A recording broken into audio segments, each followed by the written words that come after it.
В республике самая обширная по географии сеть аэропортов в стране. Поэтому несвоевременная модернизация таких объектов фактически приведет к транспортной изоляции отдаленных арктических районов республики, где отсутствует альтернативное круглогодичное транспортное сообщение.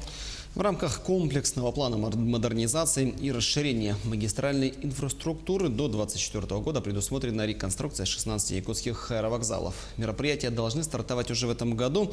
Когда именно начнется работа и как это изменит транспортную доступность для северян, мы поговорим сегодня с министром транспорта и дорожного хозяйства Якутии Александром Тарасовым. Александр Евгеньевич, мы вас приветствуем. А где уже начались работы? В этом году начнутся работы предварительные в 4 аэропортах. Это Верхневилюйск, Жиганск, Алекминск и Нерингри. Но самые большие работы будут у нас проходить в Алекминске и в аэропорту Нерингри. В Нерингри на сегодняшний день в связи с тем, что очень трудно проходили конкурсы по отбору подрядчиков. Дело в том, что там объем работ очень большой, примерно где-то на 7,7 миллиардов. И получается, что отбор произошел буквально месяц назад, и сегодня пока подрядчик подыскивает карьеры для того, чтобы обеспечить грунтом. И муниципальные власти сегодня занимались разбором старого, будем говорить, терминала, ну как бы старый терминал, тот, который был построен и который не доведен до совершенства. По аэропорту, по Алекминску тоже все конкурсы проведены. На сегодняшний день подрядчик уже предварительные работы начал, завез плиты. Там дело в том, что будет не грунтовая полоса, а там будет полоса состоять из бетонных плит. Где-то примерно 220 штук уже завезено. Сегодня они отрабатывают по остальным плитам, уже отрабатывают с комбинатами, которые находятся в Братске или Нижнеангарске. Это связано с особенностями изготовления этих плит. Далее, в течение зимнего периода, начиная, наверное, ну вот с этого момента, как они найдут карьеры, то есть карьеры подобраны уже, как начнут завоз грунта, это уйдет вся зима. Ну, я бы хотел бы немножко поподробнее остановиться в связи с тем, что сегодня аэропорт закрыт по полосе. Шли продолжительные дожди, потом снег выпал. И у нас на сегодняшний день, ну сегодня Алекминск, наверное, самый многострадальный из всех аэропортов, который не может принимать самолеты даже малого класса для того, чтобы на эту полосу могли бы подсесть. Надеемся, что до среды все-таки мы устраним все те замечания по полосе, и самолеты начнут принимать. Это еще связано с тем, что и запрещается уже, пока негласно, но есть такое решение о прекращении судоходной кампании, хотя, в принципе, на сегодняшний день шуги нет, ледообразования тоже нет, погода, сами видите, какая стоит. Ну и полоса, практически говоря, не успевает еще пока просохнуть, потому что там глинистый суглинок, и он поддается очень медленно просыханию. Сегодня подрядчик уже начал работы на полосе. Там, кроме же полосы, будет еще строительство аэровокзального комплекса, аварийно-спасательной станции, ограждение. В общем, работа большая, там примерно где-то на 2,6 миллиарда рублей.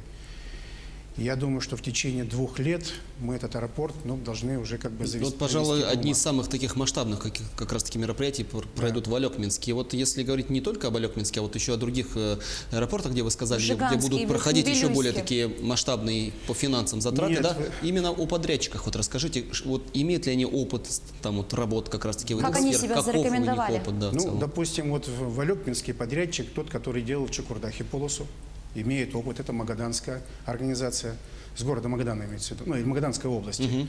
В Нерингри подрядчик алданский, то есть местный свой. Они занимались ранее в строительстве железной дороги, так что опыт тоже какой-то они имеют. Ну, еще кроме этого же есть еще надзорные органы, которые будут заниматься контролем за строительством. По Жиганску работ не столько много будет, допустим, или там по Верхневилюйску, а по Алекминску все-таки больше будет, потому что Алекминск на сегодняшний день это приоритет. Если по Нерингри у нас там работы будут идти в течение 2-3 лет, практически говоря, да, то, допустим, Алекминск, нам уже на будущий год надо его сделать таким образом, да, подготовить грунт для приема самолетов, потому что на будущий год большой юбилей города и еще республиканский СЭХ.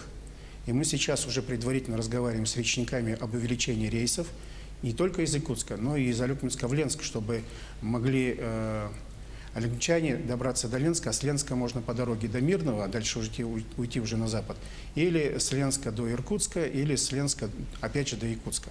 То есть вот разные пути мы ищем. И компания «Полярные авиалинии» тоже предварительно мы с ними говорили, они на будущий год будут выполнять полеты на ту полосу, которую нам дадут, но правда это будет всего 2 дня. Это вторник и суббота, предварительно такой был расклад. Сколько рейсов в день, все будет зависеть от пассажиропотока. Но я это к чему говорю? Это говорю тому, что мы все-таки не оставляем этот аэропорт и вообще этот район без какого-то авиационного сообщения. Ну а вообще в целом, если говорить обо всех аэропортах, где будут работы производиться, да, вообще вот, пожалуй, наверное, самый актуальный вопрос для пассажиров, будут ли летать самолеты, как будут летать вот в те аэропорты, где будет проходить как раз-таки реконструкция? Вы знаете, вообще-то 16 аэропортов вы заметили, да, а еще 10 не попали. А мы все сразу-то 16 аэропортов не можем закрыть и заниматься реконструкцией. Есть определенный график. С будущего года будет разработана проектно-сметная документация по Магану, по Полярному, по Уснери. То есть, если будет ПСД и будет экспертиза, то приступаем к этим уже аэропортам. Там тоже большие работы будут происходить, потому что на сегодняшний день аэропорт Маган, допустим, выступает как аэропорт запасной для города Якутска. Так что Полярный, вы сами понимаете, это тоже большая полоса, которая способна принимать самолеты первого класса, но полосу надо приводить тоже в порядок. Кроме этого, еще же Мирный есть у нас, а там будет строительство нового аэродрома и нового аэропорта, практически говоря. Старую пока не закрываем, будем работать на новой, и чтобы она тоже через примерно 2 года она тоже уже вошла в строй. То есть работ очень много. Но здесь надо еще отметить и другой фактор, над которым мы сегодня уже работаем не 1 десяток лет, будем так говорить. Это аэропорт Зарянка. Это еще один аэропорт, который на сегодняшний день, наверное, жители Верхнеколымского района страдают больше всего. Если Алекминск, допустим, не принимает в году в летний период, осенний, весенний период, принимает я где-то подсчитывал 90 дней, то Зарянка тоже попадает под 2, под 3 паводка. Это связано и с весенним паводком, и еще с летним паводком, который спускает воду с Магаданской области. И там подтопление полосы происходит ежегодно. И сейчас надо переносить и строить новый аэродром. И мы уже определились вместе с администрацией Верхнеколымского района и в правительстве обсуждали этот вопрос, что 9-й километр наиболее подходящий. И мало того, республика возьмет на себя кое-какие обязательства по строительству этого аэродрома. Это подведение коммуникаций, это электроэнергия, это дорога, которая должна быть обеспечена. Все остальное это будет федеральный бюджет. Вот как раз-таки вы уже говорили, что на Алекминск выделили 2,6 миллиардов рублей, а вот в целом какой объем средств заложен на реализацию плана? В целом на все аэродромы, 16, которые у нас на сегодняшний день имеются, это где-то порядка 37 миллиардов. Но они расписаны как бы по годам. И еще нужно будет каждый раз подтверждение, потому что кое-какие, это в целом предварительная сумма. Я не знаю, будет ли она меньше, будет ли она больше, потому что ПСД еще как бы не все имеют. И когда будет окончательный результат, то тогда будет понятно, сколько денег нужно. А вот как раз-таки не будет ли каких-то проблем с финансированием? Могут ли они возникнуть? Вы знаете, вообще первоначально, насколько я помню, еще в 13-12 годах у нас была программа развития Дальнего Востока и Забайкалья, куда вошли все наши 32 аэропорта. И тогда и деньги предусматривались. Но эта программа не сработалась, и у нас и денег не оказалось. Но на сегодняшний день будем надеяться, что у нас такого больше не произойдет. А по срокам, как думаете?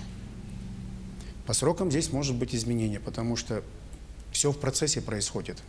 И у нас, как будем говорить, и с погодой непредсказуемой, и с заказчиками, и с подрядчиками, и смежниками.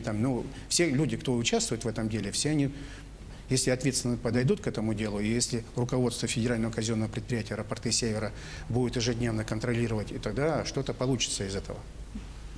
Конечно, хотелось бы задать вопрос по взлетно-посадочной полосе города Якутска. Да, вообще, когда начнется второй этап реконструкции?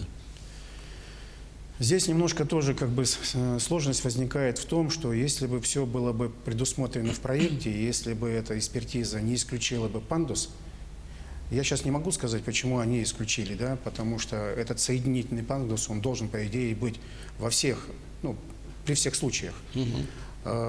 Долгое время вели переговоры с федеральным центром по изысканию средств.